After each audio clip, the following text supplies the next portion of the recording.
यह है अजामिल उपाख्यान। श्रीमद् भागवत में कथा आई है अजामिल उपाख्यान। कान कुब्जो द्विजः कश्चिद्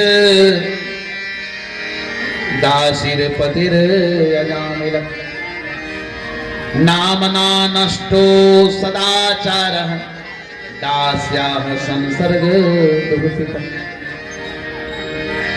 उज्जैन का रहने वाला एक कान कुब्ज ब्राह्मण था जिसका नाम था अजामिल। अजामिल अजामिल ने एक गणिका से विवाह किया, अपनी माता पिता को छोड़ दिया, अपनी पतिव्रता स्त्री को त्याग दिया और अजामिल समाज से बहिष्कृत हो गया और सबसे गांव से बाहर एकांत में जाकर एक झोपड़ी बनाकर उस गणिका उस वेश्या के साथ रहने लगा। उसे अपनी पत्नी स्वीकार कर लिया। चोरी करना, राहजनी करना, मदिरा पीना, जुए खेलना, जीव हत्या, मांस भक्षण, ये सब उसका काम था। उसने उस दासी के, उस गणिका के चक्कर में पड़कर, संगत में पड़कर उसने अपना सारा ब्राह्मणत्व नष्ट किया। एक ब्राह्मण में जो ब्राह्मणत्व होता है उसको उसने नष्ट कर लिया। लेकिन कहते हैं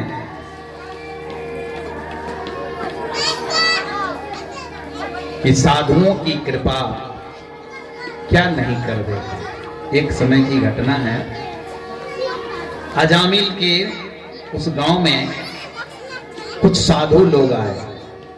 तो साधु लोग पूछने लगे गांव में लोगों से कि भैया इस गांव में सबसे धर्मात्मा व्यक्ति कौन है, उसका नाम बताओ, हम लोग रात में उसके यहाँ ठहरेंगे। हम रात में उसके यहाँ ठहरेंगे।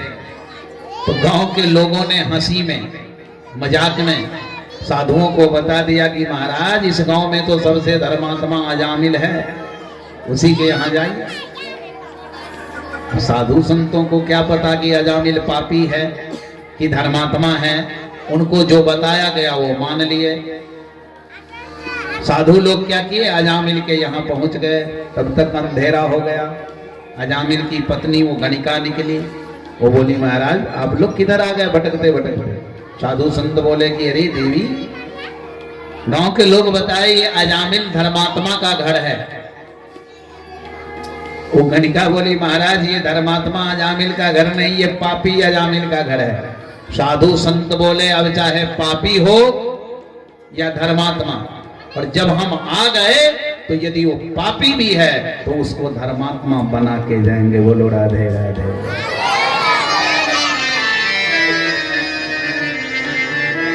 साधु संत वहां ठहर गए।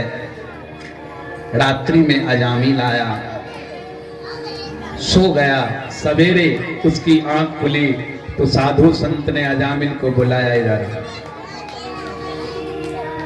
अजामिल को बुलाया इधर। तेरी पत्नी को 9 बेटे हो चुके हैं, 10वां बेटा जन्म लेने वाला है तुम्हारी पत्नी के गर्भ में। ये बच्चा जो जन्म लेगा ना, इसका नाम तुम नहीं रखना, इसका नाम हम रखेंगे। इसका नाम हम रखते हैं नारायण। बच्चा जन्म लेगा तो तुम उसे नारायण कह के पुकारोगे, नारायण के अतिरिक्त कुछ नहीं कहोगे। साधु संत कह के चले गए। अजामिल की पत्नी को बच्चा हुआ, बेटा जन्म लिया। उसने साधु की मर्यादा रखी, साधुओं की बात मान लिया और उसने उसका नाम नारायण रख दिया। अब भाई छोटा बेटा था, स्नेह कुछ ज्यादा था, तो भोजन भी करना हो तो नारायण, बिस्तर लगाना है नारायण, दवा खानी है नारायण। हर काम में नारायण को बुलाते बुलाते उसकी जिह्वा को नारायण कहने की आदत है। अभ्यास योग युक्तेन चेतसा नान्यगामिना। अभ्यास ही योग बनता। जीवन में भगवान नाम का अभ्यास करो, तब अंतिम समय में भी भगवान का नाम स्मरण होगा। तो आपको सदगति मिलेगी, मोक्ष मिलेगा, कैवल्य पद मिलेगा। भगवत प्राप्ति करनी है तो अभ्यास करो जीवन में भजन का। अजामिल की उम्र हो गई 85 वर्ष, नारायण का उम्र हो गया 10 वर्ष। नारायण खेल रहा था, अजामिल चारपाई पर पड़ा था। उसने देखा कि जमदूत उसको पकड़ने आए। बस अजामिल ने जोर से चिल्लाया, नारायण दौड़ो।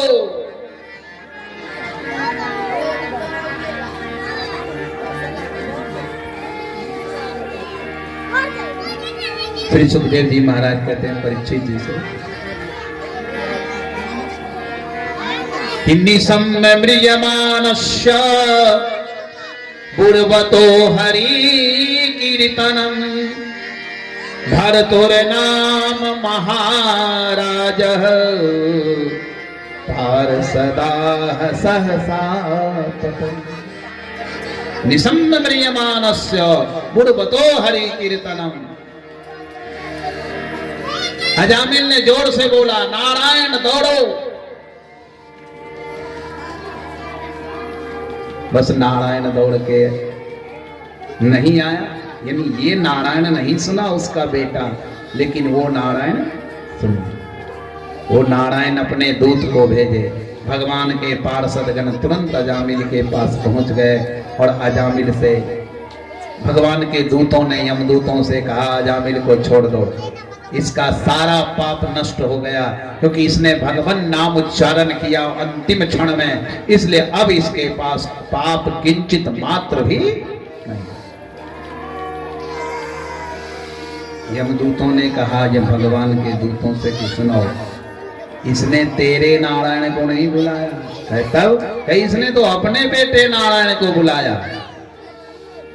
तो भगवान के दूत बोले, ठीक है भैया, ये बताओ कि पहले ये नारायण की पहले वो नारायण? भगवान के दूतों ने कहा, मैं समझा नहीं। यमदूतों ने कहा, मैं समझा नहीं। भगवान के दूत बोले, सुनो, एक दृष्टांत है, कहानी है। एक घर में एक नई दुल्हन आई, तो उसकी सास जो है ना, वो मटके में दही मथ रही थी और माखन निकाल रही थी। तो माखन ऊपर आ गया, फिर भी वो मथ रही थी कि थोड़ा भी बचे नहीं, सब निकला। तो उसकी बहू आई, उनकी बहू आई और नई थी बेचारी। वो बोली, माँ जी अब छोड़ दीजिए। बोले, क्यों, तुमको क्या मतलब है इससे? कहे, माखन ऊपर आ गया। बस सास ने उठ करके ईंट थप्पड़ मारी बहू। खबरदार जो आज के बाद ये नाम ली, तेरे ससुर का यही नाम है, कभी ससुर का नाम मत लेना। बहू बोली, ओ समझ गई, ससुर का नाम माखन लाल है। सास बोली, हाँ है। फिर बोली, माखन मारे, फिर नाम ले, मारे। बहू बोली, ठीक है, समझ। 6 महीने दो बीत गए। फिर एक दिन उसकी सास दही मथने बैठी, बस माखन ऊपर आया। बहू उधर से आई, बोली, माँ जी अब छोड़ दीजिए। कहे, क्यों? कहे, ससुर जी ऊपर आ गए। फिर उठकर मारी एक थप्पड़। तो बहू बोली कि आज तो फैसला करके रहूंगी, ससुर का नाम अगर मक्खन है तो ससुर कहे तो भी मक्खन हुआ, और मक्खन कहे तो ससुर हुआ, तो मक्खन को कहें क्या, आप ही बताओ। तो फिर फैसला ये हुआ कि पहले ये माखन की पहले वो माखन। बोले, नहीं, पहले वो माखन तब ये माखन, इसलिए पहले ये नारायण नहीं, पहले वो नारायण। इसलिए नारायण का नाम लिया, इसके सारे पाप नष्ट हो गए। भगवान के नाम में पाप को नष्ट करने की जितनी क्षमता है, उतनी क्षमता जीव में है नहीं कि वो पाप कर सके। गीता में कृष्ण अर्जुन से बोले, अपि चेत सुदुराचारो भजते माम अनन्य भाग साधुरेव स मनतव्य सम्यक् व्यवसितो हि स। क्षिप्रम भवति धर्मात्मा शाश्वत शांति में निगच्छति कौन्तेय प्रतिजानी नौ में भक्तः प्रणस्य। भगवान की प्रतिज्ञा है कि वो अपने भक्तों का विनाश कभी होने। अजामिल ने अंत समय में नाम लिया। गोस्वामी जी ने इसी क्षण को बनाने की बात कही कि जन्म जन्म मुनि जतन कराही, जन्म जन्म मुनि जतन कराही, अंत राम कही आवत नाही, अंत राम कही आवत नाही, जन्म जन्म मुनि जतन कराही।